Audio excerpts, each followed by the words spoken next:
Israel. Ito ay ang tanging bansang Hudyo sa buong mundo at opisyal na itinatag lamang noong 1948. Ngunit marami sa mga tao ang nag-uugnay ng Israel sa patuloy na alitan nito sa Palestina. Ito ay isang marahas na hidwaan ukol sa lupa, pampulitikang kontrol at mga yaman. Upang maunawaan kung bakit kailangan nating balikan ang ilang libong taon.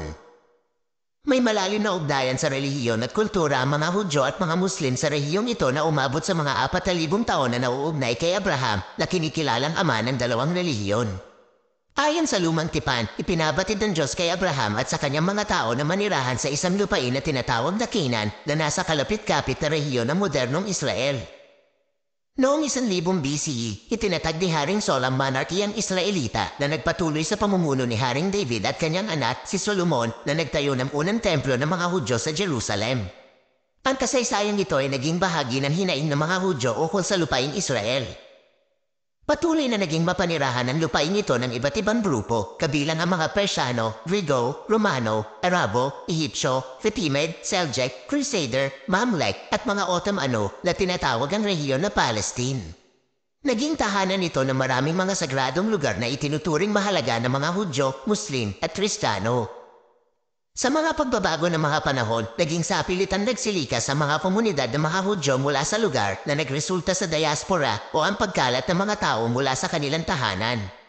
Subalit sa Europa, nadama rin ang pang-aapi at panunupya sa diaspora ang Hudyo, kaya tong 1880s, maraming Hudyo ang nagsimulang bumalik sa tinaguriang Promised Land sa ilalim ng Ottoman-controlled Palestine. Noong 1914, may higit sa 75,000 Hudyo na sa rehiyon.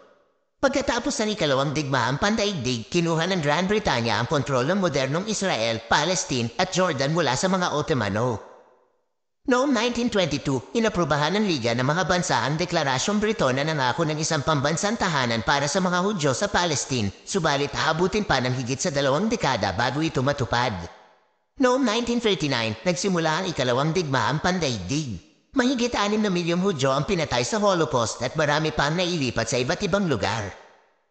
Noong 1947, pagkatapos ng digmaan, nagpasya ang United Nations sa hatiin ng Palestine sa dalawang bansa, ang bansang Hudyo na Israel at ang bansang Arabong Palestine. Pumayag ang Israel sa hatian at itinakda ang mga hangganan para sa dalawang bansa, ngunit maraming mga mamamayan ng mga Arabo ang nag-akalang hindi makatarungan ang hatian na ito para sa mga Hudyo. Agad nagkaroon ng karahasan. Noong ika-14 ng Mayo taong 1948, itinatag ang Estado ng Israel na may siyang unang punong ministro na si David Ben Gurion. Halos kaagad, tinanggihan ng Liga ng mga bansa, isang grupo ng mga kalapit bansa ng mga Arabo, ang hatian at nagsimula ang pag-atake. Naglaban ang Israel at pagkatapos ng mahigit na 9 na buwan ng labanan, kontrolado na ng kanilang sandatahang puwersa ang malalaking bahagi ng lupain na inilaan sana para sa bansang Arabong Palestine. Kinontrol ng Ehipto ang Gaza Strip.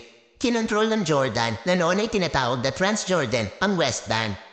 Hindi na natuloy ang orihinal na plano para sa isang bansang Palestiniano. Tinandaan ang pangyayaring ito ng mga Hudyo bilang digmaang kasarinlan at ng mga Arabo bilang the catastrophe. Ang tensyon sa pagitan ng mga Hudyo at mga Arabong Muslim sa rehiyon ay nagpatuloy sa loob ng mga dekada. Nangyari ang mga labanan sa pagitan ng Israel at mga kalapit bansang Arabo on and off sa loob ng mga sumunod na 60 taon. Noong 1964, itinatag ang Palestine Liberation Organization, PLO, upang pag-isa-isahin ang kapangyarihan ng maraming maliit na grupo ng mga Palestiniano. Noong 1967, sa loob ng 6 na araw, tinagumpay ng Israel ang mga hukbo ng Ehipto, Syria at Jordan at nakuha nito ang mahalagang mga teritoryo. Noong 1987, matapos ang isang insidente sa mga Israeli Defense Forces na nagresulta sa kamatayan ng 4 na Palestinian refugees, namuno ang mga milisyang Palestiniano sa isang marahas na pag-aaklas na kilala bilang ang unang intifada na nagdulot ng daan-daang kamatayan. Pagkatapos ng unang intifada, nagkasundo ang Israel at ang PLO sa isang takdang oras para sa kapayapaan, ang Oslo Accords.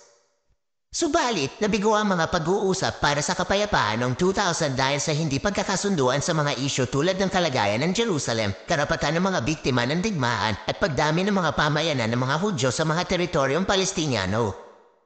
Noong sumunod na taon, binisita ni Ariel Sharon na magiging punong ministro ng Israel ang Temple Mount sa Jerusalem kung saan matatagpuan ang Al-Aqsa Mosque. Ito ay isang aksyon na maraming mga Palestiniano ang nakakita bilang pag-aalanganin. Naging sanhi ito ng mga marahas na protesta, riot at pag-atake, pati na rin ng mga suicide bombing. Tinawag ang yugtong ito ng karahasan bilang ikalawang intifada na tumagal ng halos 5 taon at nagdulot ng wakas sa anumang kapayapaan na dala ng Oslo Accords. Noong 2005, umalis ang Israel sa Gaza, nagtapos ang karahasan. Noong 2006, nanalo sa halalang pamparlamento ng Palestina militante at Sunni Islamist na grupo na Hamas. Ipinapalagay na terorista ng maraming bansa ang Hamas dahil sa kanilang mga taktika tulad ng suicide bombing at pagsusulong ng pagkasira ng Israel. Patuloy ang mga pag-aalitan sa pagitan ng Hamas at Israel. Noong 2017, nanawagan ng Hamas para sa pagtatag ng isang bansang Palestino gamit ang mga hangganan noong 1967, ngunit hindi ito opisyal na kinilala ang Israel bilang isang bansa. Kaya't hindi tinanggap ng Israel ang panukalang ito. Sa kasalukuyan, patuloy na lumalaban ang Palestine para sa kanilang pambansang pagkakakilanlan. Ang alitan ay lalong naging komplikado dahil sa mga pag-ahari ng mga Israeli sa West Bank. Maraming bansa ang nagtangkang magtamo ng kasunduan para sa kapayapaan sa mga nakaraang taon at marami ang nagmumungkahi ng solusyong dalawang bansa. Gayunpaman, hindi pa rin naabot ang pamatagalang mapayapang solusyon sa rehiyong ito na may malalim na kasaysayan at kahalagahan para sa mga tao mula sa iba't ibang lahi at relihiyon. Kung nagustuhan mo ang videong ito, paki-like naman at mag-subscribe ka sa channel na ito. Pindutin na rin ang notification bell para updated ka kung meron na tayong bagong upload. Salamat!